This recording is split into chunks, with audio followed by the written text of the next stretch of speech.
The servers at Casuela's Mexican Cantina on East Broad Street tell me they love their job and they love serving people.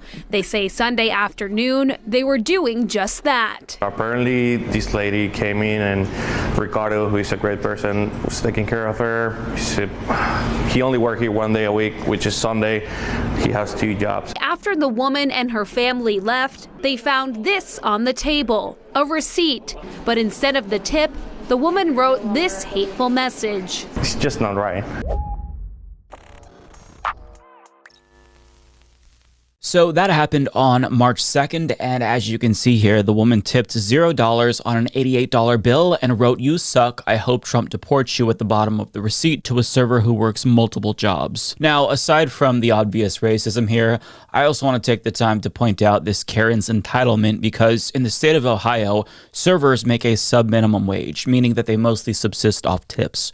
So she not only wished for his life to be destroyed by our fascist president, but she also took food off of the table for his family. Just despicable human being. Now, what's especially gross is how these white trash racists think that they have power over minority communities, the way that they wield ICE or police against them like fucking swords, as if black and brown people should bow down to them and kiss their asses, because if you inconvenience them in the slightest, then they have the power to destroy your life or even get you killed with a quick phone call. I mean, let's recall what Central Park Karen said in that viral video. "I'm going to tell them there's an African-American man threatening my life." Meaning, your life is in my hands, and I know which words to say to get them to gun you down for me.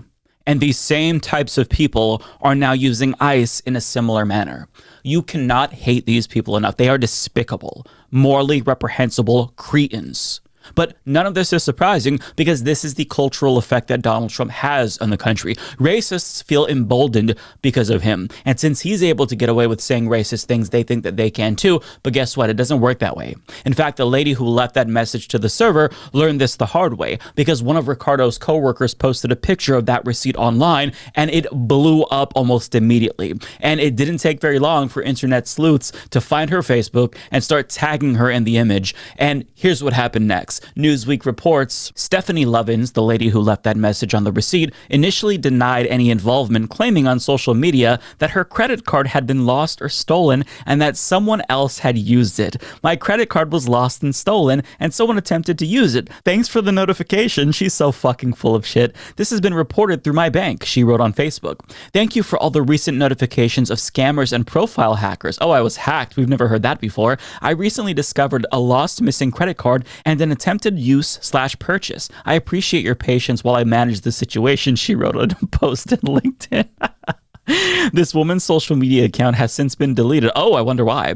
However, this was discovered to be a false statement after the restaurant reviewed CCTV footage and confirmed that she was inside the restaurant, leading to her termination at the real estate company that she worked for. Now, a spokesperson for Century 21, her employer, addressed the incident, stating that hate has no place within the brand and that the situation is being taken seriously. In other words, she fucked around and she found out real quick.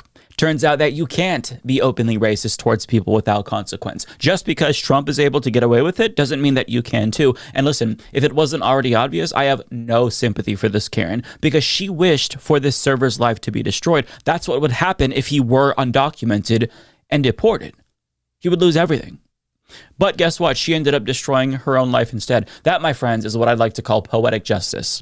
Now, in the off chance somebody stumbles across this video and thinks that I'm being too harsh, I can assure you that, one, I'm not being harsh enough, and two, she's probably the type of person who would never extend that same sympathy to the people that she doesn't like. And to show you what I mean, I want to play for you a video of a TikToker crying after his mom was deported. Now, this video went viral, so we're going to watch it, and then I want to show you the comments that this individual received. My mom just got deported. My mom just got deported.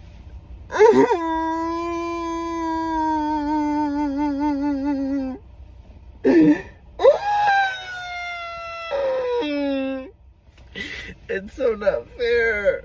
It's so not fair. She's literally not a criminal. Like, she's literally just paid her taxes. She's literally just... We're not safe. No one's safe. Please. Hug your loved ones, please. Now, when normal people see this kind of pain and suffering, they feel empathy. They feel sad because this is unnecessary suffering. It doesn't have to be this way. His mom does not deserve to be deported. He doesn't deserve to lose his mother. This feeling that we feel when we see that, it's called being a human. However, when conservatives see this kind of thing, when they see the effect that the policies they support have on their victims, they don't feel a shred of sympathy. Instead, they do a victory lap. Here's some of the comments to that video. A Guatemalan influencer breaks down in tears after his mother was deported by Tom Homan. So good. Those tears have absolutely zero emotional impact on me. In fact, my eyes rolled so hard, I'm surprised they didn't get stuck that way. I voted for this. Why didn't he go with her? What a douche. He should be deported himself just for being so whiny and pathetic. Send the anchor baby back also. Damn, this crying man has convinced me we need to do away with borders, laws, and rules. They need to go back and get him. Deport him too for being a f***. These are the kind of people that we're talking about here. Sick, sadistic fucks who relish in the pain and suffering of others.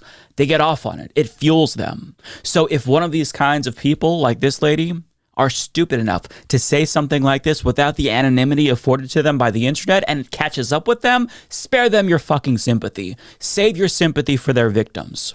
So, needless to say, as you can tell, I don't feel bad for this racist Karen. In fact, I hope that she stubs her toe too. But I will say that what does give me a little bit of hope is the overwhelming response from the community to this Karen's racism. I think it's despicable.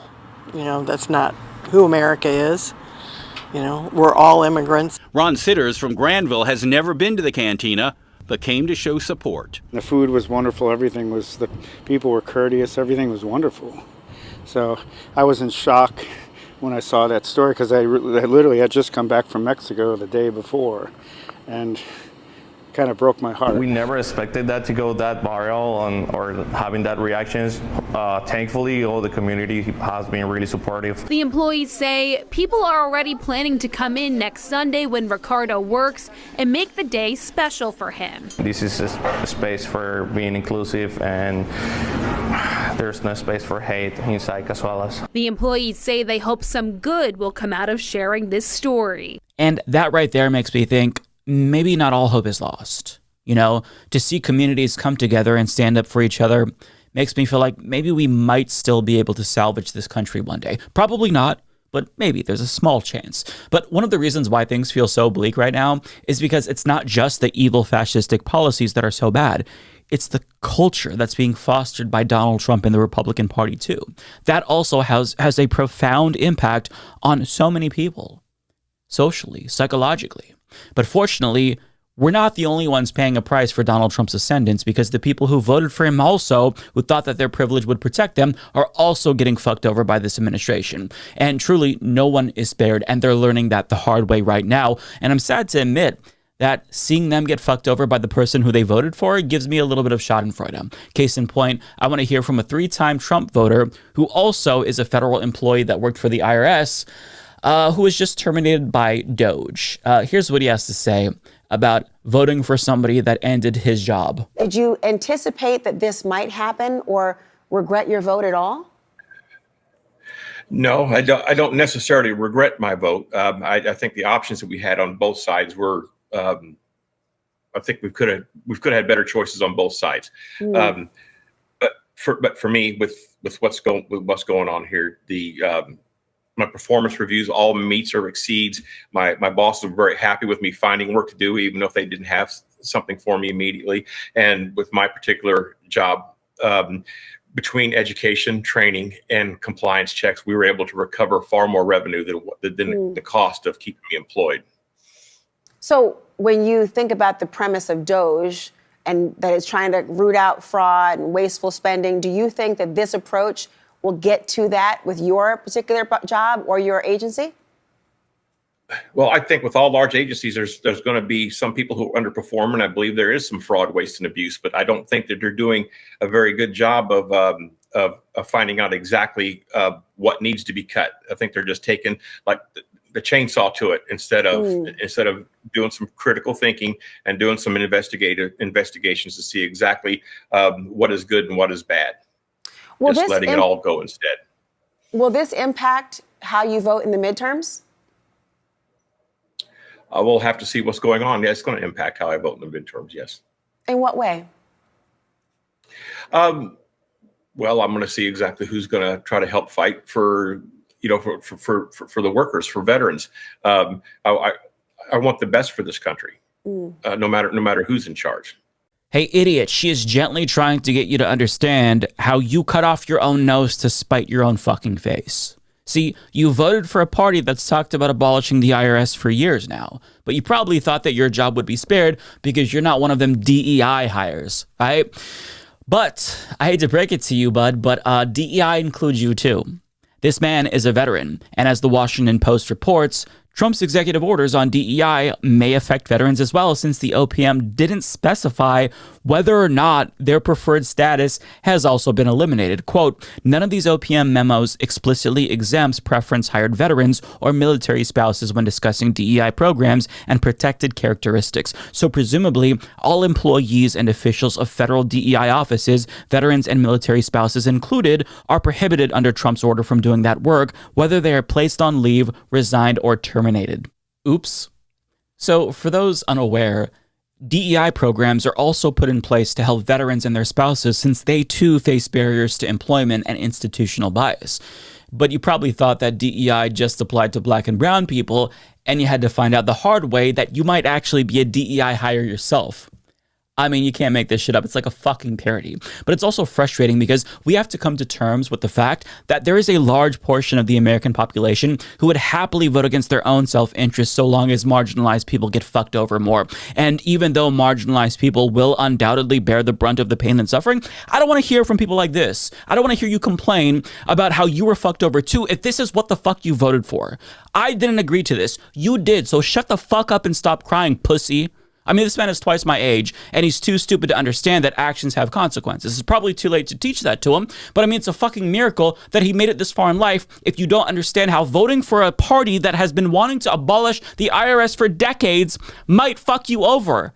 It's astonishing to me. But I mean, this guy is not the only Trump supporter that this happened to. On the Leopards Ate My Face subreddit, user Free Chicken Dinner shared a screenshot of a Trump voter finding out in real time that Trump's war on the administrative state affects him too. So on February 15th, he didn't believe that Trump and Musk couldn't figure out how to rehire nuclear officials who they accidentally fired. But the following week, he got a taste of what those nuclear officials were dealing with firsthand, writing in a post to Elon Musk on Twitter, I voted for Trump. I am a government employee working 29 years for the DOD. The disrespect has come over the years from both sides. This time, it is out of control. We are political punching bags, and we are not the deep state. We have been wrongly treated like crap. Now, the next day, he responded to Donald Trump directly on Twitter, writing, I voted for you 3 times. Why are you allowing Elon Musk to abuse federal workers? Doge doesn't need to fire 200,000. They just need to fire 1. We are not the deep state. We protect this country with technology. If you continue down this path, this country will have no future. Amazing, isn't it?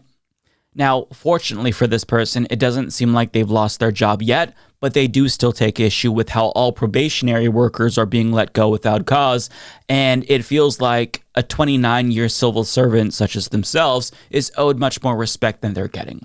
But I mean, this is why people like myself tried to sound the alarm about Project 2025, because it clearly detailed the right's plan to dismantle the entire administrative state.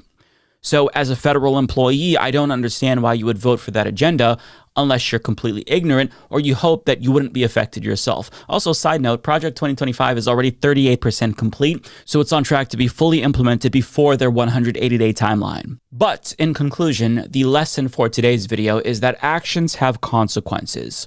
If you vote for a racist or expose your racism to the rest of us, it very well may come back to bite you in the ass. Play stupid games, win stupid prizes. Play stupid games, win stupid prizes. Play stupid games, win stupid prizes. Play stupid games. F around and find out. Play stupid games, win stupid prizes. Play stupid games, win stupid prizes. Play stupid games, win stupid prizes. Play stupid game. Pride. Trans rights are human rights. It is necessary to push trans on the kids. Pride.